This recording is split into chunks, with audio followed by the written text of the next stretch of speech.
Olá, ouvintes! Mais uma vez nós estamos aqui na Rádio FM 100,3, 24 horas no ar, com mais uma mensagem, com mais um estudo sobre a divindade, sobre a deidade do nosso Senhor Deus, que é o Senhor Jesus Cristo.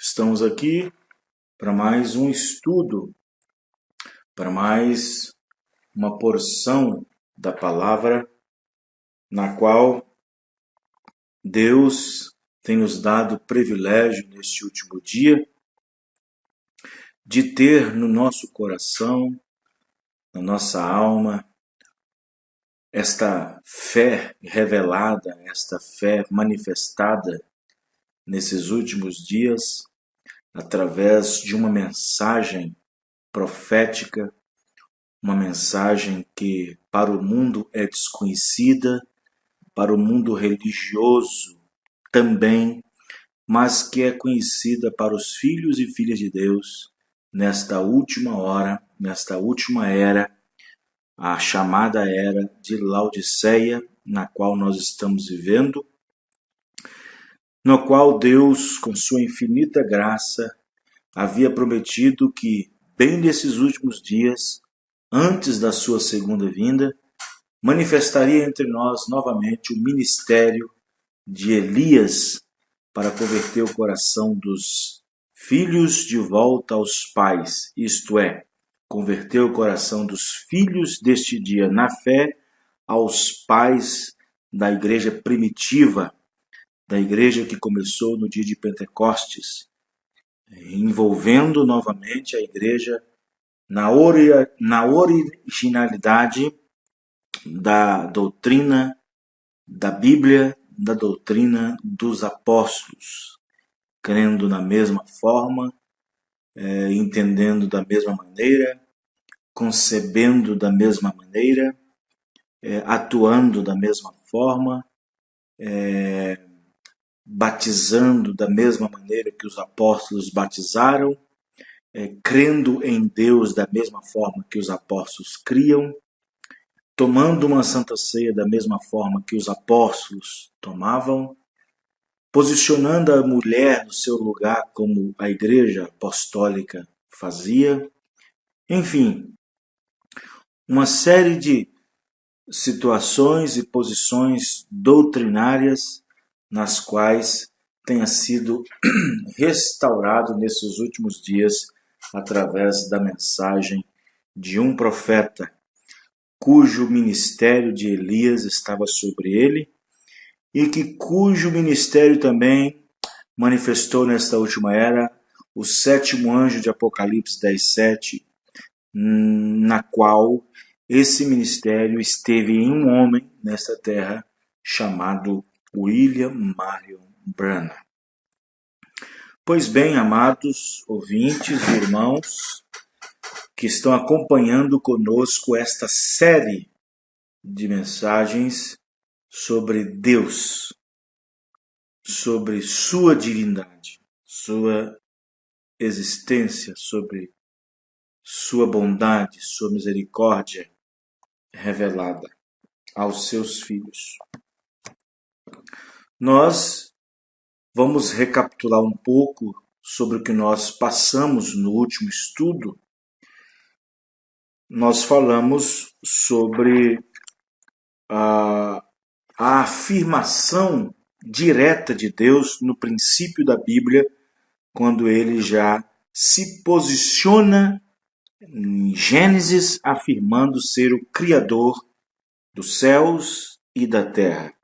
Também falamos um pouquinho sobre o princípio desta fé, falamos um pouco sobre a definição do caráter pessoal em relação a Deus, falamos sobre as descrições dessas pessoas infiéis, cépticas, agnósticas, ateístas e panteístas, e falamos sobre a resultante negação da negação de Deus.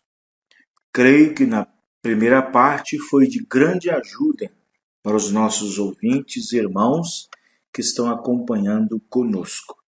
Desde já também eu quero convidar vocês a estarem conosco em um dos nossos cultos no Tabernáculo A Voz de Deus, que fica situado em alguns pontos da região metropolitana de BH.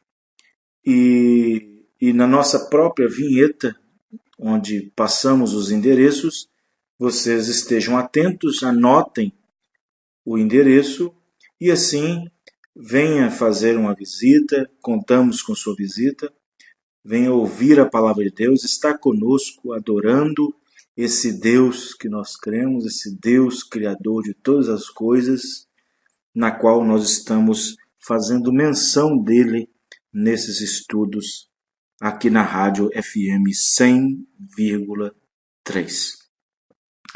Existem muitos argumentos relacionados à existência de Deus. Agora, muitas pessoas devem estar se perguntando sobre esta série de mensagens que nós estamos iniciando. Às vezes tem pessoas se perguntando, mas por que esse estudo? Nós cremos que há um Deus, nós cremos que existe Deus. Sim, a questão é importante porque muitas pessoas elas podem até admitir que há um Deus e pode até admitir que põe essa fé nesse Deus. Mas será que esta fé está baseada nas Escrituras para conhecer e entender como adorar a Deus, como servi-lo? Jesus mesmo disse que era necessário ter uma compreensão das Escrituras, porque as próprias Escrituras falavam dele. Então, seria pela Escritura, pela palavra, que nós deveríamos entender como inclinar a Ele, como nós adorar a Ele. Então, é necessário que nós venhamos compreender. E lá no final da série, no final dos estudos, você entenderá por que a maneira de nós começarmos esses estudos assim. Então, existem muitos argumentos relacionados à existência de Deus. Muitos. E quando Deus demonstra seu caráter, a sua natureza, como sendo criador, criando todas as coisas, como céus e terra, existem perguntas um pouco que absurdas, como algumas assim. Se Deus criou tudo, então quem criou Deus? Então, em parte, existe essas perguntas na mente de muitas pessoas, né? E essas perguntas, esses argumentos, geralmente elas são relacionadas exatamente para demonstrar alguma atitude relacionada a tudo isso. Porque, de acordo com a pergunta, define-se o caráter e o ponto de vista da pessoa com relação a Deus. No entanto, existe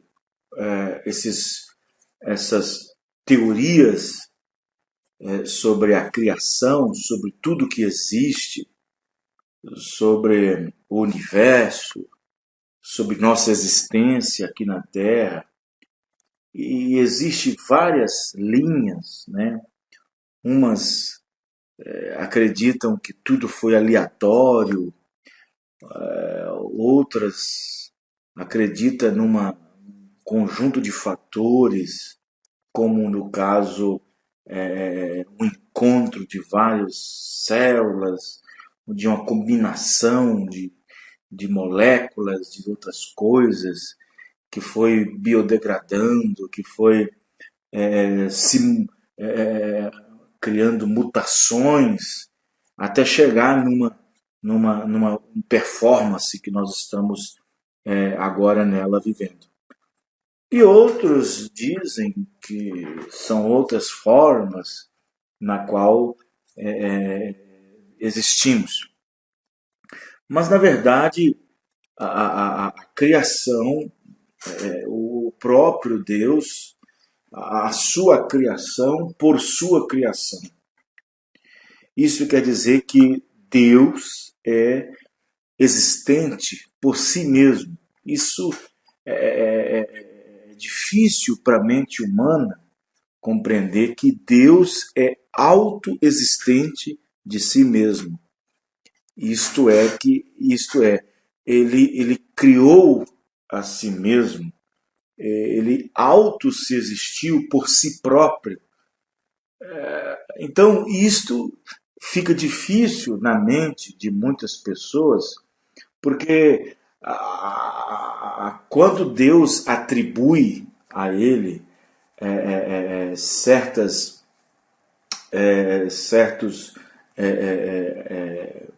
atributos, qualidades, como por exemplo Elohim.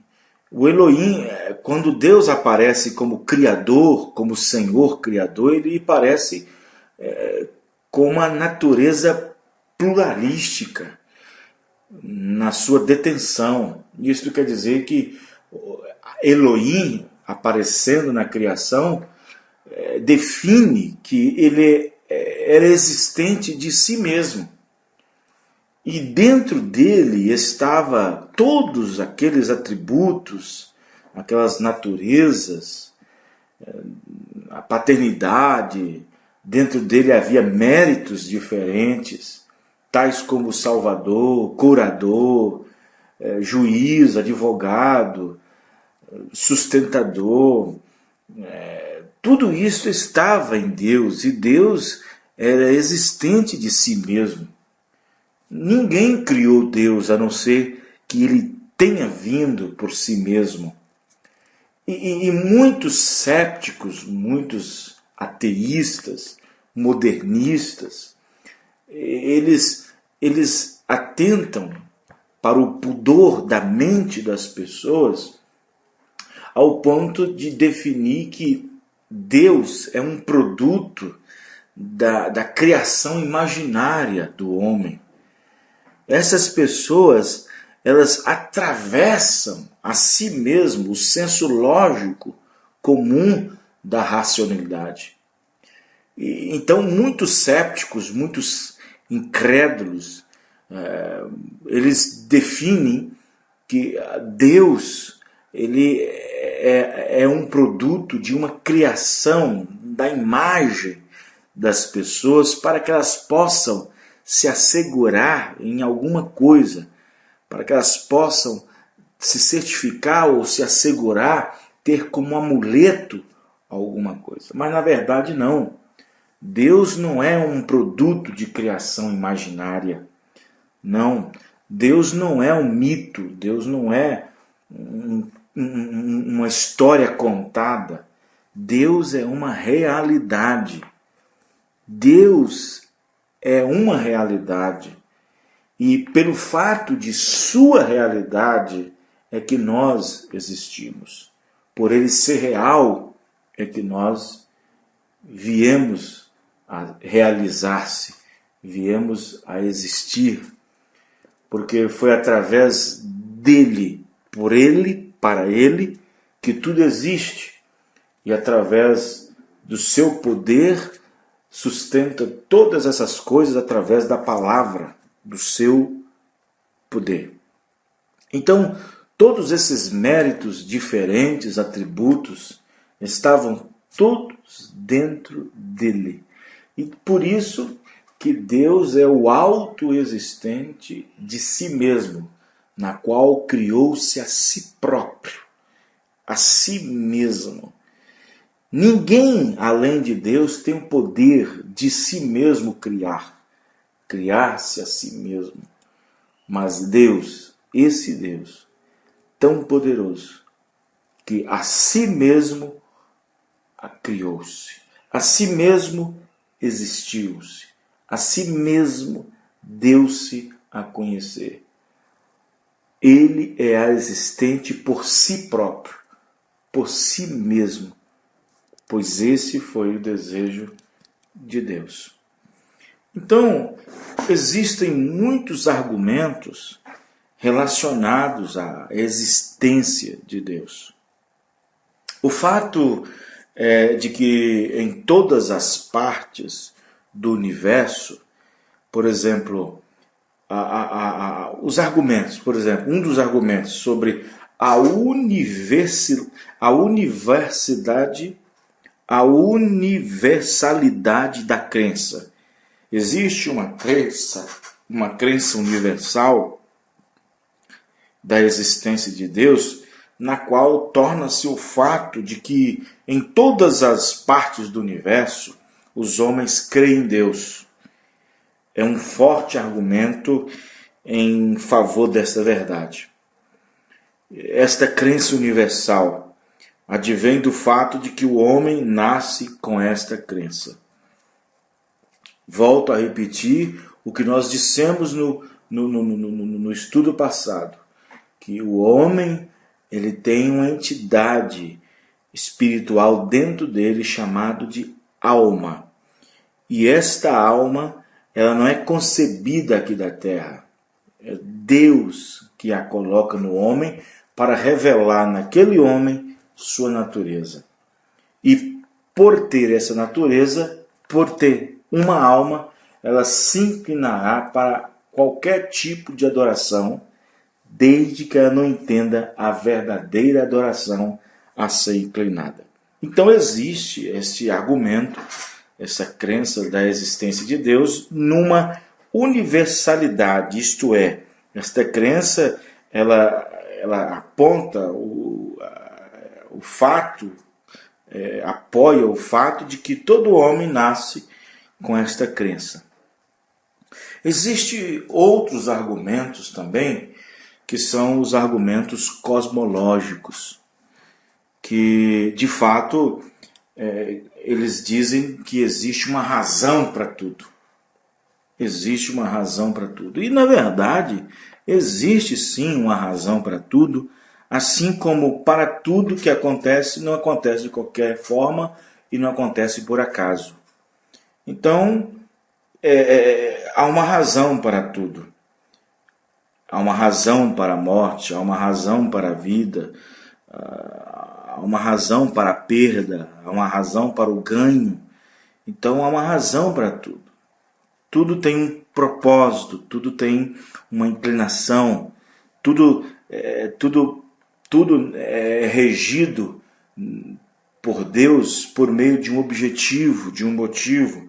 E isso tudo gira em torno daquilo que traz para Deus a sua vontade, na qual tem que ser executada, na qual sua vontade deve ser aceita, deve ser executada. Mesmo que a vontade de Deus não seja aceita para as pessoas, nas pessoas, mas de qualquer forma a vontade de Deus é executada nelas, mesmo que eles não aceitam essa vontade. Então, há uma razão para tudo? Sim, há uma razão para tudo. E como explica isso? Eles explicam esta conduta cosmológica, essa causa, eles explicam que os homens e o universo, eles são feitos, que deve haver uma causa. Sim, nada é por acaso. Sim, não é nada aleatório. Tudo existe uma direção, existe uma engrenagem em tudo ao nosso redor. E o mundo não veio existir por si mesmo. Este é o argumento cosmológico, no caso da cosmologia. Então, que o mundo não veio a existir por si mesmo, do mesmo modo como estas notas que nós temos sobre a Bíblia. Seria menos absurdo, por exemplo, entrar-se numa biblioteca, estou dando um exemplo, entrar numa biblioteca forrada com milhares de livros nas estantes e afirmar que esta biblioteca passou a existir por si mesmo. Não. Do que afirmar-se que este mundo não teve um Criador. Vocês entenderam? Então o homem existe, mas deve sua existência a alguma coisa. Por isso que o homem incrédulo, ele levanta de manhã, o incrédulo, o descrente, ele levanta de manhã, não agradece a Deus, não ora a Deus, termina o dia voltando para casa, não agradece a Deus, não agradece pelo pão, pela água, pela comida, pelo vestimenta, pelo calçado. Por quê? Porque ele existe neste mundo e não afirma que deve a tudo isto a um Criador. Ele não afirma isso. Então o homem existe, mas deve sua existência a alguma causa. O homem é um efeito, e que não existiu sempre. Ele foi criado. Então observe que este é um ponto na linha cosmológica que nós acabamos de dizer para os irmãos. E existe outro argumento também, que é o argumento do plano. Esse é o teológico. A estrutura de um relógio, por exemplo, prova não apenas que existe um fabricante, mas também alguém que o planejou. Então, nesta conduta, nesta ação, nós vemos que tudo que se engrena, tudo que acontece, os positivos e os negativos, os prós e os contra, a morte e a vida, a salvação e a perdição, tudo isto faz parte de um plano. E que alguém teve esse plano, teve essa ideia. Então nós já sabemos que isso é de Deus, é do Criador, daquele que fez todas as coisas. Então observamos que o universo, por exemplo, e a natureza provam que houve uma supervisão com o desejo de fazê-lo e uma inteligência a orientar as suas origens. Então você observa bem que em todo esse plano, essas coisas estão entrelaçadas. E aí existe um motivo para todas as coisas, mesmo as mais impensáveis, mesmo aquelas coisas incompreensíveis, mesmo que seja algo inaceitável, mas por detrás daquilo há uma prévia do conhecimento de Deus para um plano naquilo que ocorreu, que aconteceu em volta de tudo. Existe também outro argumento da existência no sentido ontológico. O homem, por exemplo, ele tem uma ideia de um ser infinito e perfeito. Isso é ótimo. Esta ideia não surgiu de nós mesmos. Portanto, tal ser, esse Deus maravilhoso, deve existir e não deve ser apenas um pensamento. Então, não pode ser apenas uma ideia, um pensamento de que tal ser como Deus seja apenas um produto imaginário, um produto de um pensamento qualquer, ou que alguém colocou isso na mente das pessoas. Então existe o argumento moral, antropológico, né? Esse argumento antropólogo, né? Do antropológico, né? Da antropologia, que é o argumento moral também, da moralidade que é obrigatória e não opcional. O homem tem uma natureza intelectual e moral, nós sabemos disso. Uma consciência também, uma natureza emocional também. E apenas um ser de bondade, poder, amor, sabedoria e santidade poderia satisfazer tal natureza. Como conclusão de todas essas coisas, deve haver um Criador que seja um ser moral, como um juiz, um legislador e um advogado. Então, tudo isso foi colocado para o homem. Para o homem. Então, quando Deus, por exemplo, lá no Jardim do Éden, quando Deus revelou para Adão a sua natureza, a sua natureza pessoal, né, de ser santo, né, de ser um juiz, de ser algo que requeria obediência, ele já estava revelando sua natureza, identidade. Existe também o argumento da congruência. Casos difíceis de falar, mas se temos uma chave que serve numa fechadura, temos então a chave certa. Então isso quer dizer que tudo está conectado, tudo está entrelaçado. E dentro de uma supervisão que não passa despercebido. A crença nesse Deus pessoal, de existência própria, ela está em harmonia com nossa natureza mental e moral e com todo mundo ao nosso redor. Se Deus existe, então todas as questões relacionadas à criação, natureza e história do homem estão respondidas. Então, basta apenas a pessoa entender na existência desse Deus. Pronto. O ateísmo deixa todos estes problemas sem explicação. O ateísmo deixa. Porque ele não define nada. Apenas o fato de não crer. Então existe o argumento das Escrituras. A história dos judeus, por exemplo, e a concretização das profecias não seriam, por exemplo, explicadas sem Deus. Não podia.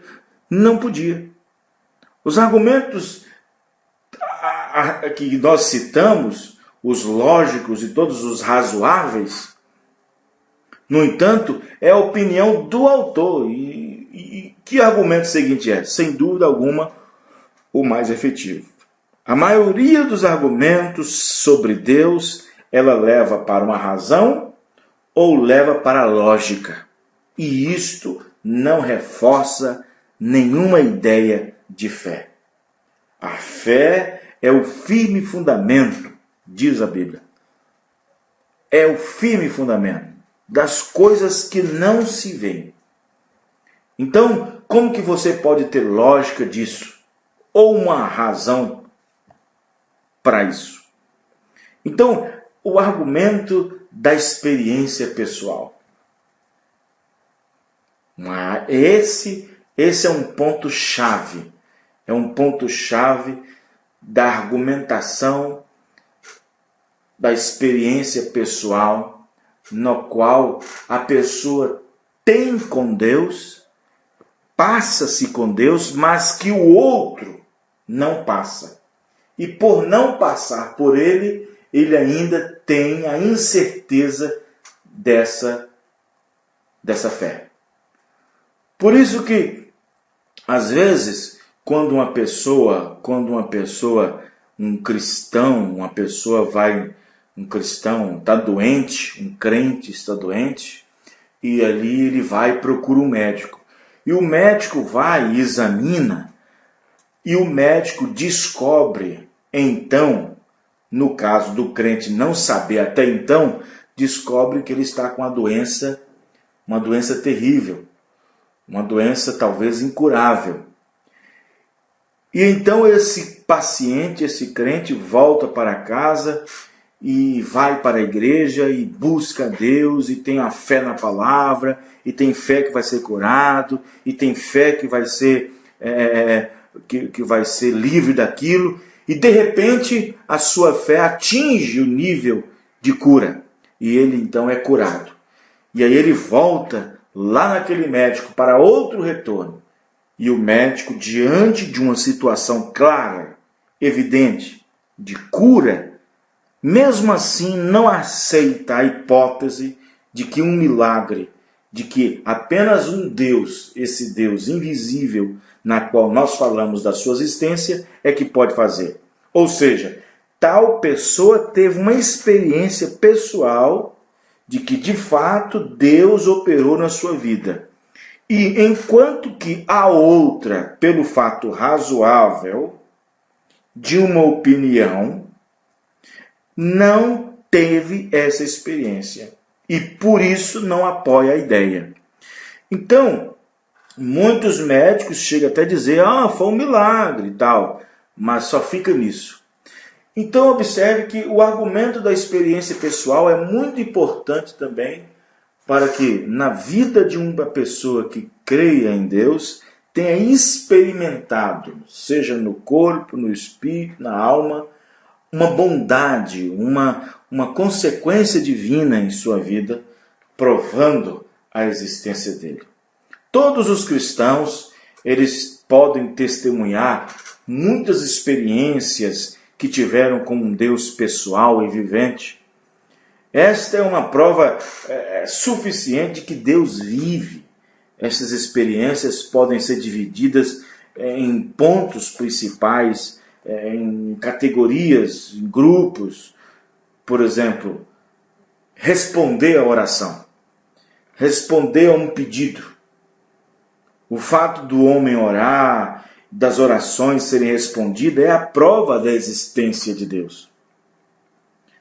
Deus salva a alma de um pecador, e isto não é apenas uma pequena emoção religiosa, mas o poder de Deus é testemunhado no fato de ter os pecados perdoados e hábitos pecatórios redimidos e conseguir-se assim nascer novamente. Uma mudança pela qual nenhuma associação e nenhuma entidade filantrópica poderia dar a essa pessoa. E tal mudança, somente um ato divino, de um ser especial, de um Deus tão grande, que poderia trazer isso a uma manifestação no qual tal pessoa teve essa experiência. E isto prova que há um Deus. Deus cura os corpos doentes. Cada vez que se dá um milagre de cura de um corpo doente, por exemplo, podemos sentir a existência de Deus. O homem tem a companhia de Deus. Este é, sem dúvida, o mais forte argumento de todos. É também toda a prova que se poderia desejar. O fato do homem ser capaz de experimentar a real presença de Deus em sua vida não deixa margem para qualquer argumento posterior. O melhor meio de se responder a um ateu é perguntar-lhe o que o ateísmo fez por ele. É uma tarefa muito fácil testemunharmos o que uma fé viva nos proporcionou e o que a descrença lhe tem causado. Então, amados e preciosos ouvintes, nós estamos aqui diante desse estudo maravilhoso sobre Deus, sobre a deidade do nosso Senhor Jesus Cristo. E estamos começando aqui nesses pré-relacionamentos sobre homem, fé e crença, existência de Deus, na qual nós lá na frente aprenderemos muito mais sobre o sentido da nossa fé. Por isso que Deus, Ele é um Deus criador, presente. Esse Deus que nós não podemos ver, mas podemos sentir. Foi uma vez questionado ao irmão Brana sobre isso. Um certo ateu, um certo incrédulo, disse para ele: você crê em Deus? Ele disse: creio de todo o meu coração. Ele disse: mas como que você pode crer em um Deus na qual não se pode ver, na qual nunca se viu? Aí ele disse: sim, esse Deus é invisível. Esse Deus não pode ser visto, mas pode ser sentido. Mas ele pode ser percebido. Pode-se sentir a ele quando ele está perto. Pode-se sentir a ele quando ele está na nossa alma, no nosso espírito, quando temos regozijo, quando temos o seu espírito, gozo, paz, benignidade, bondade, mansidão. São fatores de que esse Deus esteja dentro de nós. Mas podemos senti-lo. Não podemos tocá-lo, mas podemos senti-lo. Então o profeta perguntou para o homem: você vê o vento? Ele disse: não, não vejo o vento.